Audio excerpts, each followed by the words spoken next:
Hello everyone, welcome back to my channel Vivas passion. আমি dahlia Kaliaganj থেকে বলছি। কাছে ও দূরে যে যেখান থেকে আমার ভিডিওটি দেখছেন, আপনাদের সবাইকে অসংখ্য ধন্যবাদ আমার ভিডিওটি দেখার জন্য। আপনাদের সকলকে সাথে নিয়ে আজকে সকাল থেকে ব্লগটা স্টার্ট করছি। সকাল বললে ঠিক সকাল না, মানে 11টার সময় থেকে আমার ব্লগটা স্টার্ট হচ্ছে। আর মা কিন্তু সকালে ব্রেকফাস্ট আমাদের রেডি করে দিয়ে তারপরেই স্কুলে গেছে। ব্রেকফাস্টে আজকে ছিল পরোটা। বেশিরভাগ দিনই এখন পরোটাই হচ্ছে ব্রেকফাস্টে, কারণ বিহারের না ভাতের প্রতি একটা অরুচি চলে এসেছে। আর তাছাড়া ওর জিভে ঘা হয়েছিল, সেটা আমি একটা শর্টে শেয়ার করেছি। তো সেই জন্য ভাত বা তরকারি কোনোটাই খেতে পারছে না। মানে এমনি ভাত খেলে না, আগে যেমন ঘি দিয়ে সামান্য একটু নুন দিয়ে মেখে খাইয়ে দিতাম, তো এখন আর সেটা খেতে পারছে না। যেহেতু ঘা হয়েছে তাই লবণ জাতীয় কিছু দিলেই ওর জিভে না ধরছে। তো ওর জন্য পরোটা করেছিল, তো সেগুলোই গরম করে দিলাম ওকে খেতে। আর তারপরে এখন আমি আমাদের দুপুরের লাঞ্চ রেডি করব। এদিকে হাঁড়িতে ভাত বসিয়েছি, তার সাথে করব মাছের ঝোল। আর আজকে কিন্তু মাছের ঝোলের রেসিপিটা আমি এই ভিডিওতে শেয়ার করব। খুব সুন্দর করে পোস্ত আর কাজু বাদাম বাটা দিয়ে একটা মিষ্টি মাছের ঝোল করব। মানে দুটো কাঁচা লঙ্কা ফোড়ন দিয়েছি, একদমই কোনো রকম ঝাল দিইনি, যাতে ভিয়ানো একটু খেতে পারে। তবুও কিন্তু খুব একটা ভালো খায়নি, যেহেতু ওর ঘাটা এখনও ভালোভাবে সেরে ওঠেনি, তো ঘায়ে লাগছিল। তো প্রথমে কড়াতে তেল দিয়ে মাছগুলো ভেজে নেব। আর এগুলো কিন্তু ছিল কাতলা মাছ। তার পাশাপাশি আপনাদের সঙ্গে আরেকটা কথা বলতে চাই, মানে আমার সকল নতুন দর্শকদের উদ্দেশ্যে। আমি প্রত্যেক মঙ্গল, বৃহস্পতি, শনি, রবি এই 4 দিন আমার চ্যানেলে বড় ব্লগ আপলোড করি। আর এছাড়া অন্যান্য দিন আমার চ্যানেলে শর্টস বা মিনি ব্লগ আসতে থাকে। তাই আমার চ্যানেলটা সাবস্ক্রাইব করে রাখতে ভুলবেন না। আর এর পাশাপাশি যদি আপনারা আমার ডেইলি লাইফের সাথে আপডেট থাকতে চান, তাহলে কিন্তু আমাকে ফেসবুক আর ইনস্টাগ্রামেও ফলো করতে পারেন। আমার ফেসবুক এবং ইনস্টাগ্রামের লিঙ্ক আমার চ্যানেলের অ্যাবাউটে দেওয়া থাকবে। আজকে এই ব্লগের শেষে আপনাদের সাথে আমাদের ঘুরতে যাওয়ার জন্য শপিং হলও শেয়ার করছি। কোথায় ঘুরতে যাচ্ছি সেটা এত তাড়াতাড়ি রিভিল করতে চাইছি না, কিন্তু কী কী কিনেছি সেগুলো কিন্তু শেয়ার করব। আজকে মায়ের একটা সালোয়ার এসছে, আর পায়েলের ড্রেস এসছে, আর আমারও অনেকগুলো কাপড় এসছে। তো তার মধ্যে কিছু কিছু আপনাদেরকে এই ব্লগে দেখাবো। তো সেগুলোই আজকে শেয়ার করব, আর সেগুলো কিন্তু ব্লগের শেষে থাকবে, তাই ব্লগটা গোটাটা স্কিপ না করে দেখবেন। আর এখানে আমি পেঁয়াজ কেটে নিচ্ছিলাম। আর রান্না করতে করতে অনেক দিন পর বলতে বেশ 1-2 সপ্তাহ পর আমি রান্নাঘরে এসেছি। তার কারণ মাঝখানটায় ভিয়ান অসুস্থ ছিল, আর ভিয়ান অসুস্থ থাকলে আমি রান্নাঘরে আসতেই পারি না। আর তাছাড়াও বেশিরভাগ সময়টাই মাই রান্না করে, তাই আমাকে বেশি রান্নাঘরে আসতেও হয় না। এই হঠাৎ কোনো দিন যদি মায়ের তাড়া থাকে বা মায়ের শরীরটা ভালো না লাগে, তখন আমি করি। তো আজকেই রান্না করছিলাম। আজকে মায়ের একটু তাড়াহুড়ো ছিল, যেহেতু মায়ের স্কুল এখন ভর্তি চলছে। তো মা যেহেতু হাই স্কুলের একজন অফিসিয়াল ক্লার্ক, তো মাকে ভর্তি টর্তি এ সমস্ত কিছু নিতে হয়, তো মা চলে গেছে স্কুলে। আর এখানটায় আমি রান্নার প্রিপারেশন নিচ্ছি। তার পাশাপাশি আজকে আপনাদের সাথে অনেক গল্প করব, আর একটা সুন্দর মাছের ঝোলের রেসিপিও কিন্তু শেয়ার করব। আর এখানে ভাতটা কিন্তু আমি দেখছিলাম যে আমার ভাত সেদ্ধ হয়েছে কিনা। তারপর হাঁড়িটা উপর করে মারটাও নামিয়ে নেব।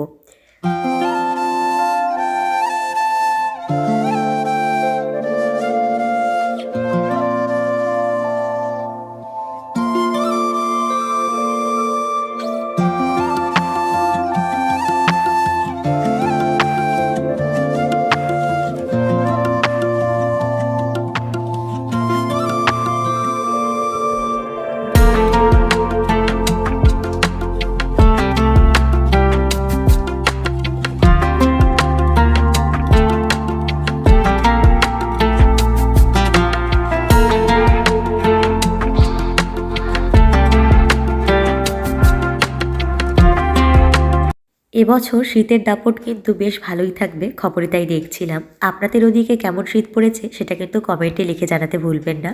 আমি যেহেতু উত্তরবঙ্গে থাকি, মানে আমাদের নর্থ বেঙ্গলে কিন্তু আগাগোড়াই ঠান্ডাটা অনেকটাই বেশি দক্ষিণবঙ্গের তুলনায়। আর এখানে ফ্লাক্সে গরম জল করে রাখছিলাম, আর তার মধ্যে কিন্তু সর্দি, হাঁচি, কাশি এগুলো লেগেই আছে। তার মধ্যে জ্বরটা এখন নেই, কারণ জ্বরটা কিছুদিন আগে ছিল, তো জ্বর চলে গেছে।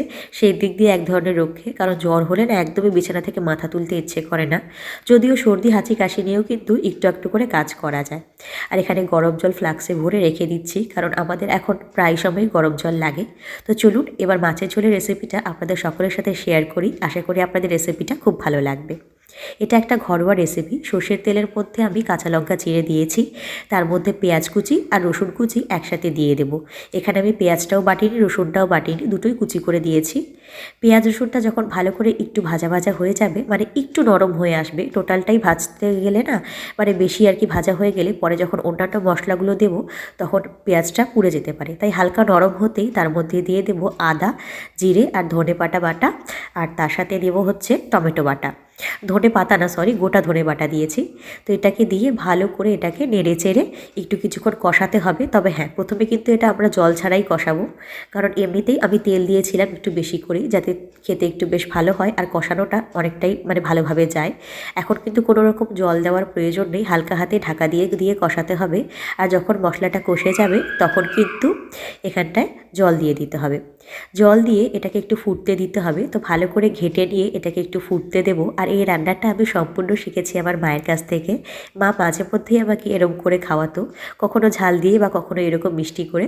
তো যদি আমি কোনো রকম চিনি বা কোনো রকম মিষ্টি জাতীয় জিনিস ব্যবহার করছি না, তবুও কিন্তু খেতে এটা মিষ্টি মিষ্টি হবে, কারণ এর মধ্যে পোস্ত আর কাজু বাদাম বাটা আছে।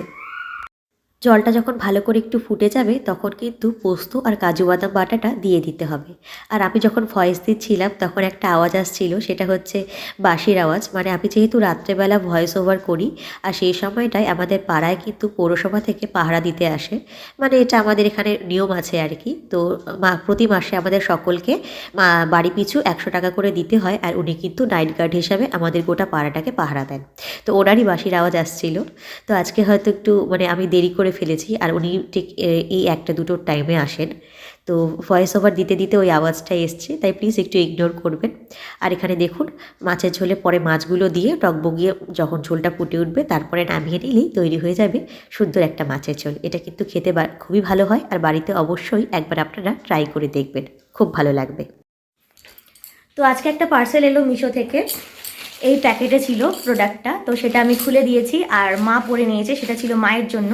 তো সামনে আমরা ঘুরতে যাচ্ছি, কোথায় ঘুরতে যাচ্ছি এখনই বলছি না। তো সেই পার্সেলে মায়ের জন্য একটা সালোয়ার অর্ডার করেছিলাম, তো এই সালোয়ারটা চলে এসছে। তো দেখুন মাকে কেমন লাগছে। এই যে মা পরে নিয়েছে।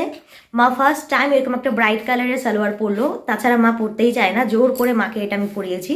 মা সাধারণত লাইট কালারের মানে স্কাই ইয়েলো, হালকা বা লাইট পিঙ্ক এগুলো পরতে চায়। এবার প্রথম আমি জোর করে মাকে এত সুন্দর একটা এমব্রয়ডারি কাজ করা সালোয়ার পরালাম।